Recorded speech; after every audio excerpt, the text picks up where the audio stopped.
Hello everyone, welcome back to the new video. आज के इस वीडियो में हम डिस्कस करने वाले हैं आईटी इंडस्ट्री के बारे में, जो कि 2025 में किस तरह से परफॉर्म कर सकता है।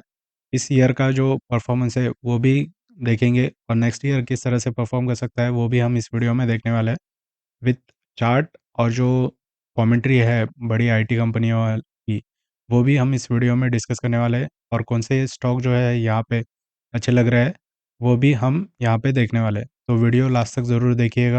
हम स्टार्ट करते हैं 2025 में कौन से न्यू टेक्नोलॉजीज़ यहाँ पे इन्वॉल्व हो रहे हैं। तो उसके रिगार्डिंग हम बात करते हैं। पहला जो है वो एआई। जैसे कि आपको सब लोगों को पता है, बहुत सारी आईटी कंपनीज़ जो है वो अभी एआई का इस्तेमाल कर रही है। और उसके अंदर जो है वो बहुत सारे जो उनके काम हैं, वो भी उसके अंदर कम हो रहा है।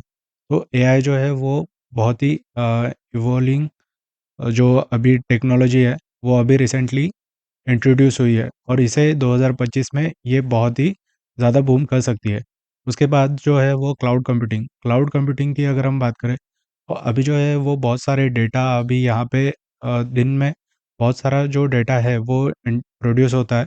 तो उसे कैलकुलेट करने के लिए एक क्लाउड कंप्यूटिंग जो है वो टेक्नोलॉजी यहाँ पे आई है। और बहुत सारी कंपनीज जो है वो क्लाउड कंप्यूटिंग का यूज़ ऑलरेडी स्टार्ट कर चुकी है। तो इस तरह से बहुत 2-3 और चीज़ें हैं जो हम आगे डिस्कस करने वाले हैं।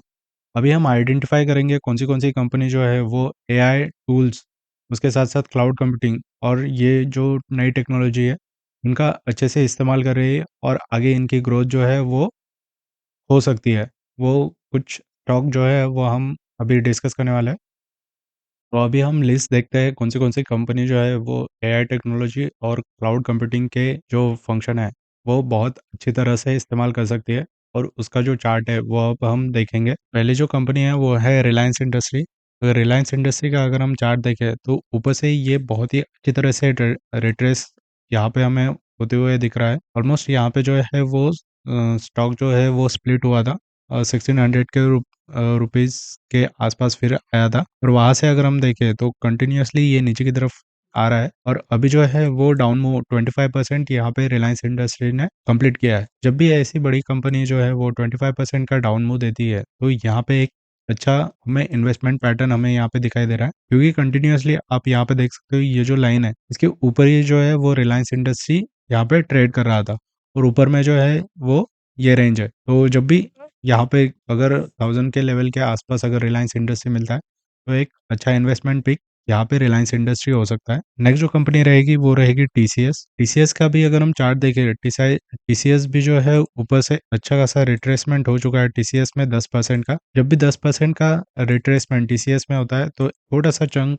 हम यहाँ पे टीसीएस में ऐड कर सकते हैं। प्रीवियस अगर हम यहाँ पे इसका चार्ट देखें तो इस टाइम पे यहाँ पे सबसे ज़्यादा 25% जो है वो टीसीएस 2022 जनवरी से सितंबर तक 25% का जो डाउन मूव है वो टीसीएस ने हमें यहाँ पे दिया था। लेकिन यहाँ पे अगर हम बात करें तो यूएस के मार्केट के यहाँ पे हमारा जो आईटी सेक्टर है वो बहुत ही ज़्यादा डिपेंडेंट है। अगर यूएस के स्टॉक अगर अच्छे चले, यूएस के आईटी जो स्टॉक है वो अगर अच्छे चले, तो यहाँ पे इंडिया की भी जो ग्रोथ है वो आईटी सेक्टर की, वो भी ज़्यादा हो सकती है। अब अभी हम चार्ट के हिसाब से अगर हम देखें तो यहाँ पे ये जो सपोर्ट है 3500 का, ये एक स्ट्रॉन्ग सपोर्ट टीसीएस में लॉन्ग टर्म के लिए यहाँ पे बनकर आ रहा है। और बड़ा वाला अगर हम सपोर्ट देखें तो वो 3000 के आसपास यहाँ पे टीसीएस में हमें दिखाई दे रहा है। यहाँ तक आना बहुत ही मुश्किल है। अगर कुछ ग्लोबली बहुत ही खराब हो जाए तो इस लेवल पर अगर मिलता है टीसीएस, तो ब्लाइंड बाय यहाँ पे हो सकता है। उसके बाद अगर हम देखें तो इन्फोसिस, ये भी एक आईटी बड़ी कंपनी है इंडिया की। इसका भी अगर हम चार्ट देखें तो यहाँ पे ऊपर से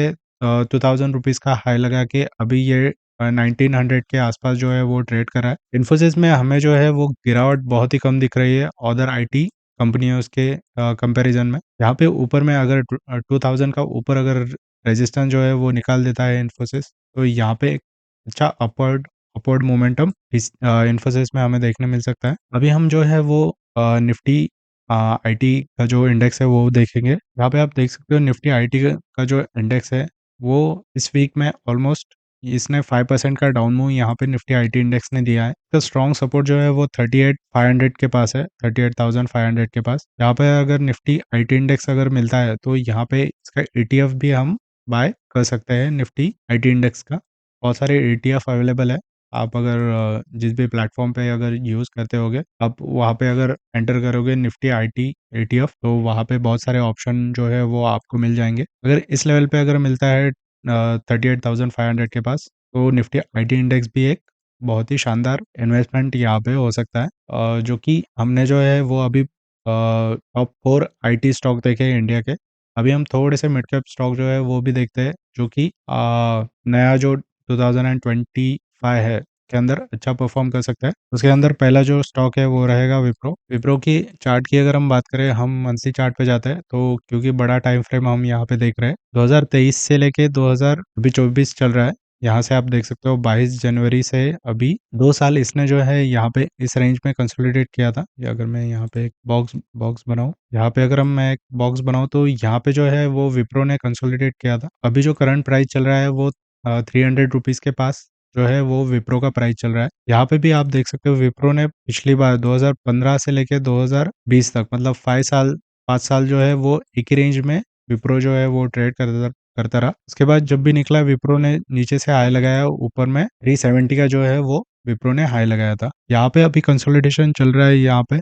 तो ऊपर में अगर ये रेजिस्टेंस ब्रेक होता है 400 का, तो यहाँ पे विप्रो में एक नेक्स्ट तेजी हमें देखने मिल सकती है। प्रीवियस की अगर हम बात करें, तो यहाँ पे पहले भी इसने जो है इतना बहुत बड़ा कंसोलिडेशन दिया था। उसके बाद अभी जो है विप्रो नेक्स्ट ईयर अच्छा परफॉर्म करने के लिए रेडी है। इसके साथ साथ सेकंड जो स्टॉक रहेगा वो रहेगा बीसॉफ्ट। अगर बीसॉफ्ट का भी अगर हम टेक्निकल स्ट्रक्चर देखें, ऊपर में इसने हाई लगाया था 882 के आसपास, 850 पकड़ लो। तो वहां से जो है वो अच्छा खासा यहाँ पे रिट्रेस हो चुका है, और ये एक इम्पोर्टेंट सपोर्ट जोन है बिरला सॉफ्ट के लिए। यहाँ पे अगर ये होल्ड आउट करता है तो अच्छी बात है, क्योंकि तीसरी बार यहाँ पे देख सकते हो, पहले ही दूसरी तीसरी चौथी चौथी बार जो है वो आई 80 का जो लेवल है वहां पे वो होल्ड आउट कर रहा है, और ये यहाँ पे ट्रेंड लाइन भी ऊपर की तरफ बनी है। जब तक ये ट्रेंड लाइन जो है ऊपर की तरफ ब्रेक नहीं होती, तब तक हम बिरला सॉफ्ट में एक वॉच लिस्ट में हम रख सकते हैं। और नीचे में इसका सपोर्ट उसके बाद बनकर आ रहा है 400 का। अगर 400 के पास अगर बी सॉफ्ट अगर मिलता है, तो यहाँ पे भी हम इसे ऐड कर सकते हैं। जैसे कि हमने देखा कि बहुत सारे जो सेक्टर है, अभी हम जो है इनके थोड़े फाइनेंशियल वो भी हम यहाँ पे देखने वाले हैं।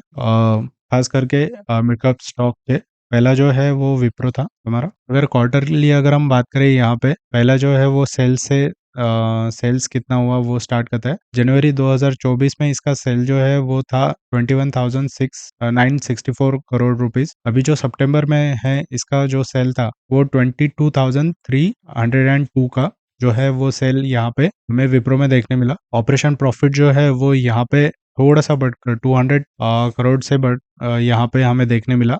4,500 का जो प्रॉफिट है वो हमें एक्स्ट्रा देखने मिला कंपेरिजन के हिसाब से, जून के कंपैरिजन के हिसाब से। उसके बाद जो है वो अदर इनकम की अगर हम बात करें, तो यहाँ पे अदर इनकम भी थोड़ी सी बढ़कर आई है, और 200 करोड़ की। तो यहाँ पे अगर हम देखें, तो यहाँ पे प्रॉफिट जो है वो पिछले जो जून के आसपास ही था, क्योंकि यहाँ पे जो ये सॉरी अदर इनकम का जो गेन हुआ है, इसकी वजह से जो है यहाँ पे 200 करोड़ का जो गेन है हमें यहाँ पे देखने मिला। ये जो 200 करोड़ का जो गेन है वो अदर इनकम से यहाँ पे देखने मिला हमें। उसके बाद हम प्रॉफिट एंड लॉस देखते हैं ईयर ऑन ईयर का। अगर 2023 की अगर हम बात करें, तो सेल्स था 19,000 करोड़, लेकिन 2024 में अभी कम होकर आया है 89,000 करोड़। जो ऑपरेशन प्रॉफिट है वो भी 100 करोड़ से जो है वो कम हमें यहाँ पे दिख रहा है।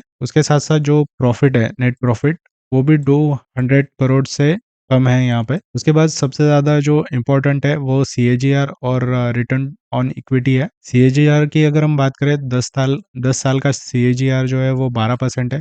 5 साल का जो है वो 20%, 3 इयर्स का जो है वो 4% का जो सीएजीआर है वो विप्रो में दिखाई दे रहा है। और एक पिछले साल का जो सीएजीआर है वो 33% है। उसके बाद रिटर्न ऑन इक्विटी की अगर हम बात करें, तो 10 साल में पिछले 18% का रिटर्न यहाँ पे विप्रो ने दिया है ईयर ऑन ईयर। 5 साल में जो है वो 17% का, 3 साल में जो है वो 17% का, और लास्ट ईयर जो है वो उसने 14% का रिटर्न हमें यहाँ पे दिया है। यहाँ पे पीई रेशो की भी हम बात करते हैं। यहाँ पे पीई रेशो कितना है इसका, यहाँ पे अगर हम देखें, सबसे टॉप हुआ था पीई रेशो इसका इस लेवल पे 32 के आसपास। और अभी करंट जो पीई चल रहा है वो 27 चल रहा है। तो ये जो पी है 18 का पी, ये एक सफिशिएंट रहेगा यहाँ पे, अगर इस लेवल पे 18 के पीई पे अगर विप्रो जैसी बड़ी कंपनी हमें मिलती है तो एक पॉजिटिव साइन यहाँ पे हमें देखने मिल सकता है। उसके बाद जो सेकंड स्टॉक रहेगा वो रहेगा Vsauft। Vsauft की अगर हम बात करें तो यहाँ पे इसका मार्केट कैप 16,000 करोड़ का है, पी रेशो 25 का है, इंडस्ट्रियल पी जो है वो 42 का है। तो ये एक पॉजिटिव है यहाँ पे। आरओई की अगर हम बात करें, रिटर्न ऑन इन्वेस्टमेंट की अगर हम बात करें तो 22% की यहाँ पे रिटर्न ऑन इन्वेस्टमेंट हमें दिखाई दे रहा है। इसने हाई जो लगाया था वो 862 का लगाया था, और अभी करंट जो है लो लगाया था वो 536 का जो लो लो है वो इसने लगाया था। यहाँ पे अगर हम पी रेशो की अगर हम बात करें यहाँ पे, तो इसका जो पी है वो कंपेरेटिवली विप्रो से कम है, और ये जो पी है वो एक रीजनेबल पी हमें यहाँ पे दिखाई दे रहा है। उसके बाद अगर हम क्वार्टरली रिजल्ट अगर हम देखें तो यहाँ पे एक थोड़ा सा जो है वो हमें लॉस प्रीवियस जो क्वार्टर है उसके कंपेरेटिवली हमें दिखाई दे रहा है। यहाँ पे जनवरी में इसका जो ऑपरेटिंग प्रॉफिट था वो था 195 करोड़, सितंबर में है इसका 165 करोड़। तो यहाँ पे ऑलमोस्ट 30 करोड़ का जो लॉस है वो यहाँ पे बिर्लासॉफ्ट ने दिखाया था। उसके बाद जो है वो नेट प्रॉफिट की भी अगर हम बात करें तो यहाँ पे जनवरी में था इसका 150 करोड़, और करंट जो है वो 128 करोड़ जो है इसका प्रॉफिट था। अगर हम ईयरली अगर हम बात करें तो यहाँ पे ईयरली जो है वो थोड़ा सा पॉजिटिव हमें यहाँ पे दिख रहा है, क्योंकि 2023 में अगर हम देखें तो 332 करोड़ का जो प्रॉफिट है, नेट प्रॉफिट हमें यहाँ पे दिखाई दे रहा था, और 2024 में अभी जो है 2024 में से डबल जो है प्रॉफिट यहाँ पे बिर्लासॉफ्ट ने हमें दिखाई दे रहा है। इसके अंदर अगर हम सीएजीआर और रिटर्न ऑन इक्विटी अगर हम देखें तो 10 साल का सीएजीआर जो है वो 17%, 5 साल का जो सीएजीआर है वो 52%, 3 साल का 3%, क्योंकि जो पिछले 3 साल में जो है वो एक रेंज में ही बिर्लासॉफ्ट ट्रेड करता रहा, और पिछले साल का जो है वो 23% माइनस में है, क्योंकि ऊपर से जो है वो 23% बिर्लासॉफ्ट यहाँ पे नीचे आ गया है। रिटर्न ऑन इक्विटी की अगर हम बात करें तो 10 साल का जो इक्विटी है वो 17% है, सेम एज 5 ईयर्स का जो आरओई है वो 17%, 3 साल का जो अगर हम देखें तो 18%, और लास्ट ईयर का अगर हम देखें तो यहाँ पे 22% जो है वो रिटर्न ऑन इक्विटी अगर हम यहाँ पे हमें दिखाई दे रहा है। सबसे मेन ये भी एक सेक्शन है शेयर होल्डिंग पैटर्न। अगर प्रमोटर की अगर हम बात करें 2000 क्वार्टरली हम देखते हैं, जनवरी में जो है वो 14.90% जो है वो प्रमोटर के पास था। सितंबर में इसने थोड़ा सा 0.04% जो है वो यहाँ पे कम किया है। एफआईएस ने अच्छा खासा बेचा है यहाँ पे। पहले जो जनवरी में 18% था, अभी 11% जो है वो एफआईएस के पास है। डीआईएस ने 4% खरीदा है इसके अंदर का। के बाद पब्लिक ने भी 3% खरीदा है। ओके, पब्लिक के अंदर कौन से नाम है? पब्लिक ने भी जो है यहाँ पे 3% पिल्लासॉफ्ट में ऐड किया है, और नंबर ऑफ शेयर होल्डर की अगर हम बात करें 3,82,522 करोड़ सॉरी शेयर होल्डर्स है जनवरी में, वो बढ़कर अब हो चुके हैं 4,45,814 नंबर ऑफ शेयर होल्डर्स यहाँ पे हो चुके हैं। तो ये जो कुछ स्टॉक है वो 2025 में जो है वो अच्छा परफॉर्म कर सकता है। आप अगर इसके रिगार्डिंग और भी वीडियो चाहते होगे तो नीचे कमेंट ज़रूर कीजिएगा। वीडियो कैसी लगी आप नीचे कमेंट में ज़रूर बताइएगा, और कौन से सेक्टर में आप वीडियो देखना चाहते हैं वो भी आप नीचे कमेंट कर सकते हो। तो उसके रिगार्डिंग में जो है वो वीडियो आपके लिए बनाता रहूँगा। आई होप आपको वीडियो पसंद आई होगी। वीडियो पसंद आई होगी तो वीडियो को लाइक कर दीजिए, चैनल को सब्सक्राइब कर दीजिए। मिलते हैं नेक्स्ट वीडियो में, तब तक के लिए tata bye bye, see you.